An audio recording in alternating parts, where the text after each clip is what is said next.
이 시간 우리에게 주시는 하나님의 말씀은 빌립보서 4장 6절에서 7절 말씀입니다. 아무것도 염려하지 말고 다만 모든 일에 기도와 간구로 너희 구할 것을 감사함으로 하나님께 아뢰라. 그리하면 모든 지각에 뛰어난 하나님의 평강이 그리스도 예수 안에서 너희 마음과 생각을 지키시리라. 아멘. 우리는 살아가면서 이런 생각을 해봅니다. 돈이 좀 더 많았더라면, 그때 그런 선택을 했었더라면, 얼굴이 조금 더 예뻤더라면, 조금 더 잘생겼더라면, 좀 더 날씬했더라면, 좀 더 젊었더라면, 학창시절에 공부를 좀 더 많이 했더라면, 그때 그 선택을 하지 않았더라면 좋았을 텐데, 이런 생각들을 해보게 됩니다. 하지만 정말 그때 그렇게 했더라면 더 행복했을까요? 우리가 바라는 대로 이루어졌다면 그것이 더 좋은 인생이라고 이야기할 수 있을까요? 전에 다른 선택을 하고 어떤 바라는 것이 이루어졌다고 해서 그것이 더 행복하고 더 좋은 인생이라고 장담할 수는 없습니다. 스펜서 존슨이 지은 누가 내 치즈를 옮겼을까라는 책을 한 번쯤은 들어보셨을 겁니다. 책에 나온 치즈란 돈과 명예, 인간관계, 건강, 우리가 살아가면서 소망한 것들을 의미합니다. 사람들은 모두 자신만의 치즈를 마음속에 품고 살아갑니다. 그리고 그 치즈를 얻기 위해서 하루하루 미로와 같은 삶을 열심히 살아갑니다. 그렇게 치즈를 찾아서 한 입 베어물게 되면 정말 행복하고 또 그동안의 고생들이 다 보상받는 것 같은 느낌이 듭니다. 하지만 이것은 오래가지 않습니다. 치즈가 주는 만족감과 안정된 생활에 익숙해지지만 결국 치즈가 사라지게 되면 더 큰 커다란 충격을 받고 치즈가 없다는 현실을 부정하면서 더 큰 절망감에 빠지기 때문입니다. 우리의 삶에 찾아오는 염려와 걱정은 우리의 상황이 바뀐다고 사라지는 것이 아닙니다. 우리의 마음이 바뀔 때 염려는 사라집니다. 하박국 선지자가 유명한 고백을 했죠. 하박국서 3장 17절에서 18절 말씀입니다. 비록 무화과 나무가 무성하지 못하며 포도나무에 열매가 없으며 감람나무에 소출이 없으며 밭에 먹을 것이 없으며 우리의 양이 없으며 외양간에 소가 없을지라도 나는 여호와로 말미암아 즐거워하며 나의 구원의 하나님으로 말미암아 기뻐하리로다. 아멘. 지금 하박국 선지자가 처해 있는 상황은 기뻐하고 즐거워할 수 있는 상황이 아닙니다. 나무에는 열매가 없고 잎이 무성하지 못합니다.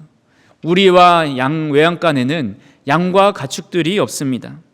말 그대로 빈털터리입니다. 그럼에도 불구하고 하박국 선지자는 기뻐하고 즐거워한다고 고백합니다. 그 이유가 무엇입니까? 그의 마음이 여호와로 말미암아 즐겁고 하나님으로 말미암아 기뻐하기 때문입니다. 즉 그의 마음이 기쁘고 즐거우니 염려하지 않는 겁니다. 우리는 지난주에 염려하지 말라라는 말씀을 나눴습니다. 염려가 찾아올 때 하나님께서 지으신 피조 세계를 바라보면서 하나님의 손길이 그 피조 세계의 작은 미물에게까지도 미치는데 하물며 우리 사람에게 하나님이 창조하신 하나님의 자녀에게 먹이고 입히고 기르지 않겠냐. 그러니 이 세상의 피조 세계를 보면서 하나님의 은혜와 손길을 기억하며 염려하지 말자는 말씀을 드렸습니다. 오늘은 지난주에 이어서 염려의 말씀을 조금 더 드리면서 실천하기, 좀 더 구체적으로 실천하기 좋은 예를 들어보고자 합니다. 이 방법은 누구나 할 수 있는 방법입니다. 오늘 말씀을 통해서 염려가 찾아올 때마다 오늘 말씀하는 이 말씀을 기억하면서 실천해 보시기 바랍니다. 그러면 우리의 염려와 근심과 걱정은 하나님의 평안을 얻게 되는 통로가 될 것입니다. 먼저는 우리가 염려가 찾아올 때 기도하라고 말씀하고 있습니다. 본문 6절 말씀을 함께 읽어봅니다.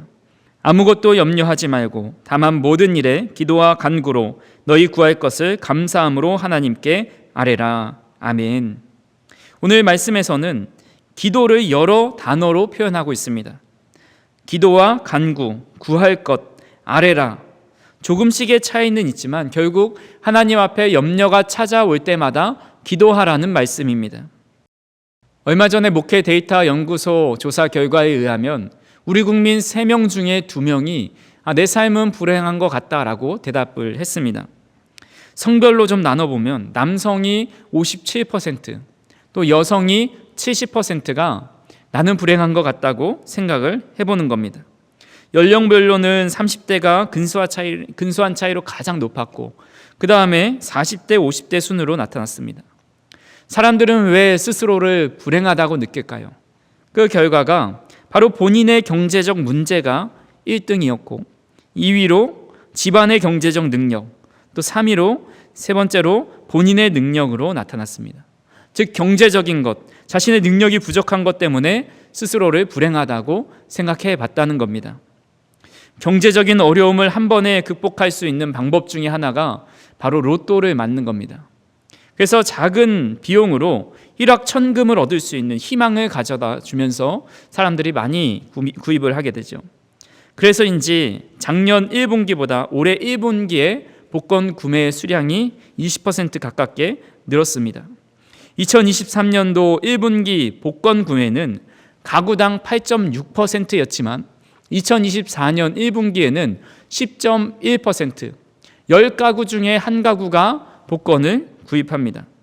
근데 놀라운 것은 저소득층보다 중소득, 또 중산층, 고소득층이 더 많이 구매를 한다는 겁니다.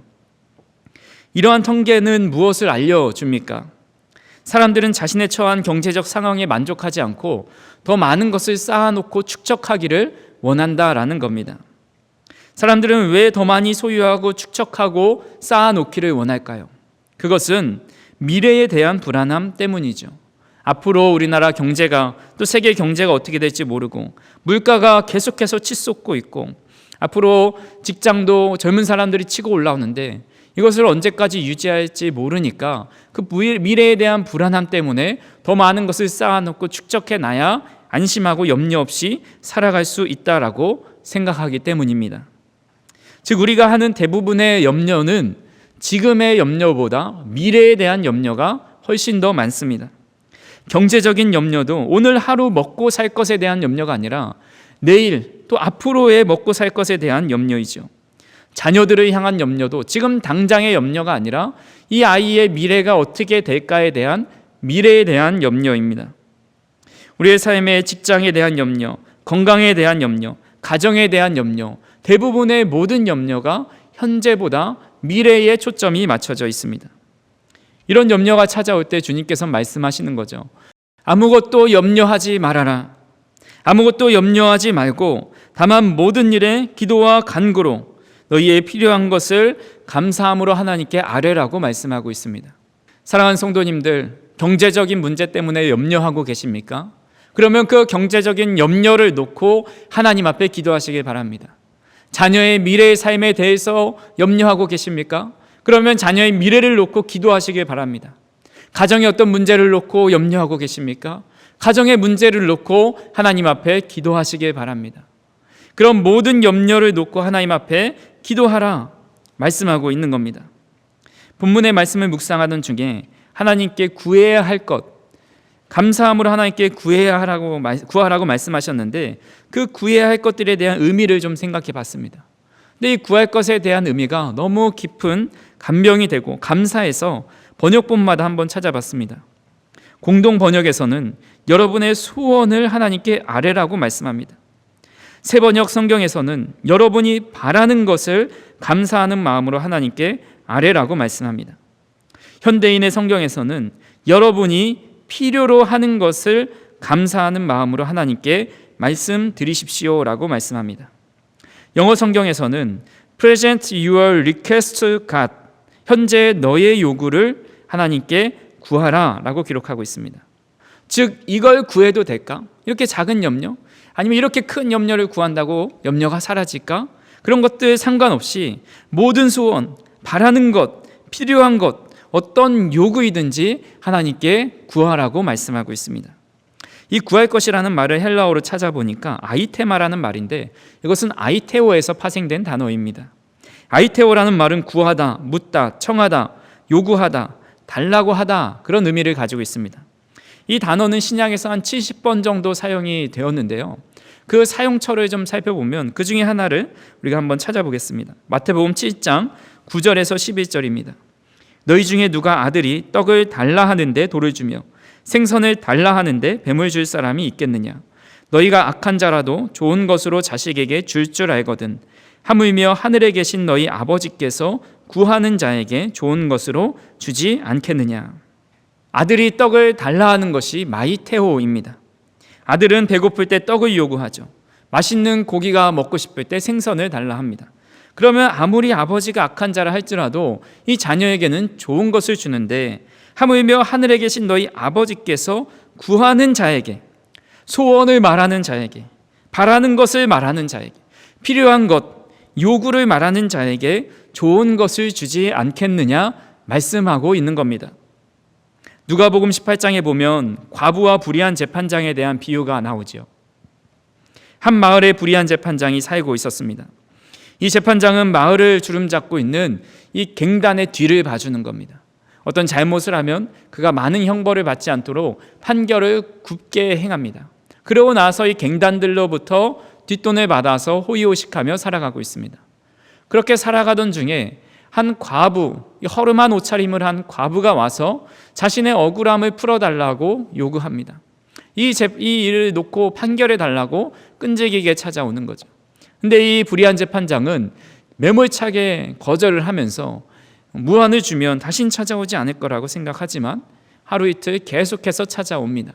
하는 수 없이 이런 생각을 합니다. 누가복음 18장 5절에 이 과부가 나를 번거롭게 하니 내가 그 원한을 풀어주리라. 그렇지 않으면 늘 와서 나를 괴롭게 하리라 하였느니라.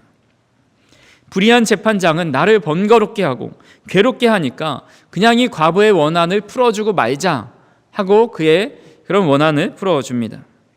여기서 불의한 재판장을 하나님으로 대입해서 비유해 보면 하나님은 우리의 기도를 번거롭게 생각하거나 끊임없이 요구하니까 어쩔 수 없이 귀찮아서 들어주는 것으로 생각할 수가 있습니다. 우리가 원하는 것을 계속 기도한다는 것은 하나님을 괴롭히는 것으로 생각하게 되는 것이죠. 하지만 주님께서 이 비유를 통해 말씀해 주고 싶은 것이 있습니다. 누가복음 18장 7절에서 8절입니다. 하물며 하나님께서 그 밤낮 부르짖는 택하신 자들의 원한을 풀어주지 아니하시겠느냐? 그들에게 오래 참으시겠느냐? 내가 너희에게 이르노니 속히 그 원한을 풀어주시리라. 그러나 인자가 올 때에 세상에서 믿음을 보겠느냐 하시니라. 아멘. 예수님께서 이 불의한 재판장의 판결을 통해서 알려주고 싶은 것은 하나님은 불의한 재판장과는 다르다는 겁니다. 이 불의한 재판장은 마지못해서 과부의 청을 들어줍니다. 하지만 하나님은 밤낮 부르짖는 택하는 자들의 원한을 오래 참지 않고 풀어주시고 속히 그 원한을 해결해 주신다는 거죠. 즉 우리가 하나님 앞에 나아가서 구하고 찾을 때 하나님은 언제든지 그것을 풀어줄 준비를 하고 계시고 해결의 방책을 준비하고 계시다는 말씀입니다. 불의한 재판장은 이 여인의 목소리만 들어도 또 그림자만 보아도 피해 다니지만 우리 하나님은 우리를 절대 피하지 않으시고 우리의 목소리를 즐겨 듣기를 원하시는 분이다라는 것이죠. 그래서 스바냐서 3장 17절에 이렇게 말씀합니다. 너희 하나님 여호와가 너희 가운데에 계시니 그는 구원을 베푸실 전능자이시라. 그가 너로 말미암아 기쁨을 이기지 못하시며 너를 잠잠히 사랑하시며 너로 말미암아 즐거이 부르며 기뻐하시리라 하리라. 아멘.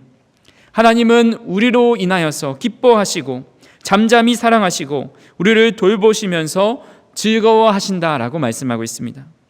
우리를 그렇게 기뻐하시기 때문에 우리는 무엇이든지 하나님 앞에 구하고 간구할 수가 있는 겁니다. 제가 전에 교육전도사 시절 때 아동부를 가르친 적이 있습니다. 그때 새 친구가 오면 그 친구와 함께 편의점에 데려가서 야, 뭐 먹고 싶은 거 있으면 다 고르라고 합니다. 고등학생만 돼도 편의점에 데려가서 먹고 싶은 거 다 골라 하면 한 바구니 가득 담아와서 함부로 그렇게 하지 못합니다. 그런데 이 아동부 아이들은 아직 순수해가지고 야 먹고 싶은 거 있으면 다 골라 전사님이 사줄게 그러면 많이 고르지 않고 과자 한 봉지, 아이스크림 하나, 음료수 하나 이렇게 아주 간단하게 고릅니다. 그때 그것이 얼마나 감사했는지 모릅니다. 그런데 만약 우리가 우리의 자녀를 데리고 편의점에 가서 이 먹고 싶은 거 있으면 다 골라라 아빠가 다 사줄게 이렇게 말한다면 어떻게 될까요? 장난감 가게에 데려가서 야, 너 사고 싶은 장난감 있으면 다 사줄게. 이렇게 한다면 어떻게 될까요? 아마 큰일 날 겁니다. 그 아이는 눈치 보지 않고 그동안 사고 싶었던 것, 갖고 싶었던 것, 먹고 싶었던 것을 다 구매할 겁니다. 이것이 어색한 사람과 매일 보는 부모와의 차이입니다. 잘 모르는 사람은 내가 사줄게 했을 때 그 다 사준다는 말을 믿지 못하죠. 그리고 그것이 불편합니다. 하지만 부모가 다 사준다 했을 때 그것이 너무 기쁨이 되고 그렇게 될 걸로 믿고 다 고르는 겁니다. 우리가 염려하지 않고 모든 것을 하나님께 아뢰 수 있는 근거는 하나님이 우리를 이렇게까지 사랑하시고 즐거워하시고 기뻐하시는 하늘 아버지가 된다는 믿음이 있기 때문입니다. 하늘 아버지께서 염려하지 말아라.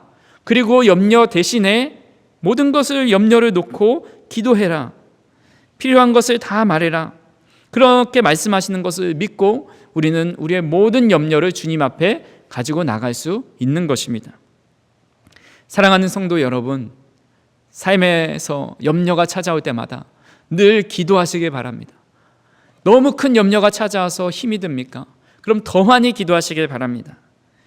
불안이 찾아올수록 더 기도하시고 염려가 클수록 더 많이 기도하시길 바랍니다. 기도할 때 하나님은 우리에게 응답하시고 염려를 해결해 주십니다. 근데 여기서 드는 의문점이 하나 있습니다. 하나님께서 모든 것을 나에게 아뢰봐라, 염려를 다 가지고 나와봐라, 그렇게 말씀하셔서 기도했는데 아무런 변화가 일어나지 않는 것 같다라는 생각이 들기 때문입니다. 하지만 우리의 지혜로 다 담을 수 없는 하나님께서는 우리의 모든 간구와 염려의 기도를 듣고 계시고 응답해 주심을 믿어야 합니다. 본문 7절에 이렇게 말씀하고 있습니다. 그리하면 모든 지각에 뛰어난 하나님의 평강이 그리스도 예수 안에서 너희 마음과 생각을 지키시리라. 아멘. 7절에 보시면 그리하면이라는 말로 시작합니다. 앞에서 말씀하신 너의 염려 대신에 감사함으로 하나님께 다 아뢰라. 그러면 어떻게 되는지에 대한 결과입니다.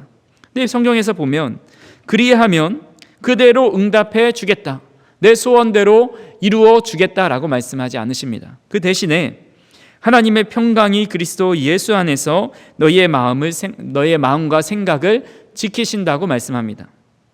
이것은 어떤 응답보다 하나님의 평강이 가장 귀한 하나님의 응답임을 말씀해 주는 겁니다. 즉 하나님께서는 모든 일을 기도와 간구로 필요한 것을 구하라 하셨을 때 그 모든 것을 우리 기준으로 응답해 준다는 것이 아닙니다. 모든 지각에 뛰어난 하나님께서 판단하시고 응답해 주신다는 거죠. 그 간구의 가장 큰 응답이 바로 하나님의 평강을 주시는 겁니다. 하나님께서 가지고 계신, 또 하나님께서 지금 누리고 계시는 평강입니다. 한번 생각해 보시기 바랍니다. 하나님께서 누리는 평강은 어떤 평강일까요? 전능자가 가지고 계시는 평강이 무슨 평강일까요?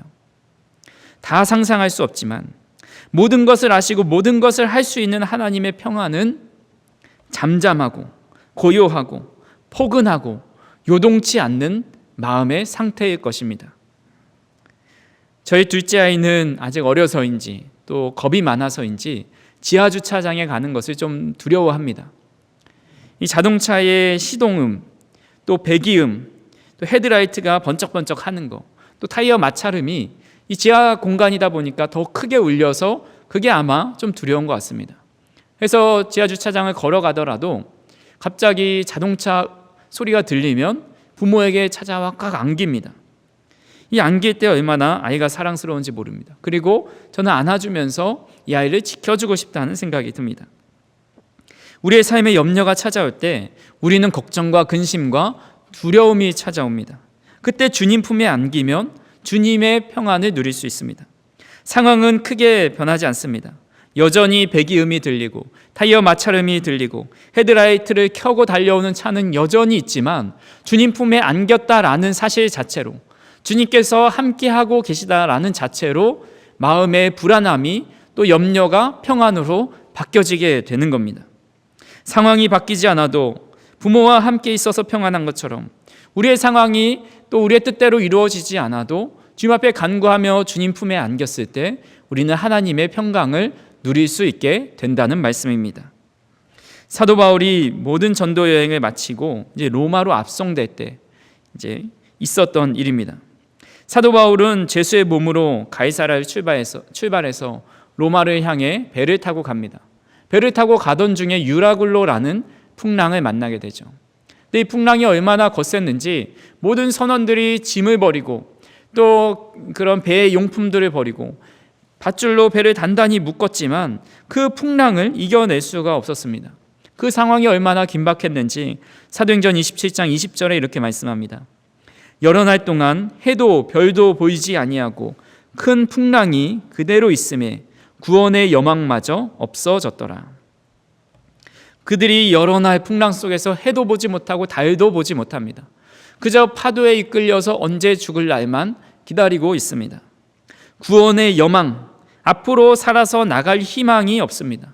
그때 사도 바울이 말하기를 염려하지 말아라, 안심하라, 불안해하고 모두가 걱정하고 있을 때 사도 바울은 안심하라 라고 말합니다. 사도 바울은 구원의 여망마저 사라졌을 때도 어떻게 안심하라고 말할 수 있었을까요? 사도행전 27장 23절입니다. 내가 속한 바 곧 내가 섬기는 하나님의 사자가 어젯밤에 내 곁에 서서 말하되. 사도 바울은 하나님의 사자를 어젯밤에 만났습니다. 그리고 그 사자를 통해서 로마로 갈 때까지 내가 안전하겠다라고 그런 말씀을 들었습니다. 그리고 지금 그런 폭풍 가운데서 자신과 함께하고 계시는 여호와의 사자를 볼 수 있었습니다. 그렇기 때문에 이 아무리 큰 풍랑 속에서도 늘 자신과 함께하는 사자, 늘 자신을 지켜주는 사자가 있음에 그는 두려워하지 않고 안심할 수 있게 되는 겁니다. 성경에서는 하나님의 사자를 보내셔서 하나님의 사람들을 지키시는 장면들이 많이 나옵니다. 대표적으로 다니엘의 세 친구 사드락과 메삭과 아벳느고가 큰 불구덩이 속으로 들어가게 되었을 때 그때 그 불이 얼마나 거셌으면 이 세 친구를 붙들고 있던 간수가 그 간접적인 불로 인해서 타 죽고 맙니다. 근데 이 느부갓네살이 불에 들어간 이 세 명을 보면서 이렇게 말을 하죠. 다니엘서 3장 25절 말씀입니다. 왕이 또 말하여 이르되 내가 보니 결박되지 아니한 네 사람이 불 가운데로 다니는데 상하지도 아니하였고 그 넷째의 모양은 신들의 아들과 같도다 하고. 이 다니엘의 세 친구가 들어가 있었는데 느부갓네살 왕이 보니까 4명이 있는 겁니다. 근데 그 4명 중에 한 명이 하나님의 아들과 같은 천사의 모습을 하고 있는 거죠. 즉 다니엘의 세 친구의 그런 어려움 속에서 하나님의 사자가 함께 하셔서 그들을 지키고 보호하고 있었던 겁니다. 시편 91편 11절에 말씀하고 있습니다. 그가 너를 위하여 그의 천사들을 명령하사 내 모든 길에서 너를 지키게 하심이라. 아멘. 하나님께서 하나님이 사랑하시는 자녀들에게 하나님의 사자와 천사를 보내셔서 지키시고 돌보신다 말씀하고 있습니다. 그렇게 간절히 바라기는 여호와의 사자 또 성령 하나님께서 우리 성도님들의 삶 가운데 또 성도님들의 가정과 자녀 가운데 하시는 일터 가운데 함께 하셔서 모든 어려움과 힘듦을 지켜내시기를 간절히 축원합니다. 여호와의 사자는 사도 바울에게 이렇게 말을 합니다. 사도행전 27장 22절입니다. 내가 너희를 권하노니 이제는 안심하라. 너희 중 아무도 생명에는 아무런 손상이 없겠고 오직 배뿐이러라. 생명에는 아무런 손상이 없지만 배는 손상이 있겠다 말씀합니다. 여기서 말씀하는 배는 우리의 삶을 지탱하고 막아주고 또 보호하는 무엇이라 할 수 있습니다. 그것은 우리의 물질이 될 수 있고 또 건강일 수 있고 우리의 일터일 수가 있습니다. 이런 배가 파손된다는 것은 너무나도 큰 아픔이고 고통입니다. 하지만 배가 없어도 안심하라 말씀합니다. 지금은 우리가 이 배가 없음으로 인해서 모든 것을 잃었다고 생각하지만 사실 그 순간 하나님이 함께하고 계시기에 그리고 그 어려움 속에서도 결국 하나님의 길로 인도하실 거기에 배가 없어도 안심하라 말씀하는 겁니다.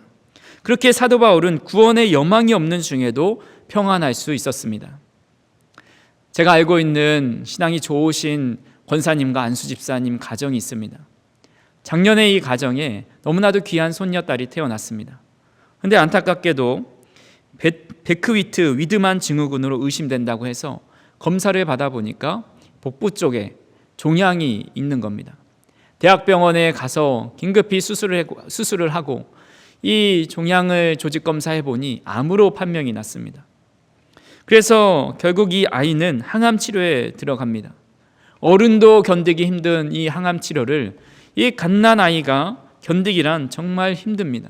여러 부작용 가운데 시달렸습니다. 코와 입과 목과 복부로 구멍을 뚫어서 관을 연결해 놓습니다. 근데 이 아이가 이것이 싫다고 떼어버릴까 봐 수면 마취로 한 달 동안 지냈습니다. 이 권사님과 집사님은 절망하면서, 이 모든 가족들은 절망하면서 결국 할 수 있는 거라고는 하나님께 기도하고 매달리는 거였습니다. 그 모든 근심과 염려와 두려움을 주님 앞에 가지고 나가는 것밖에 할 수 있는 것이 없었습니다. 그렇게 2달 정도 지났을 때 소변을 보기 시작했고 줄로 먹던 우유를 입으로 마시기 시작했습니다.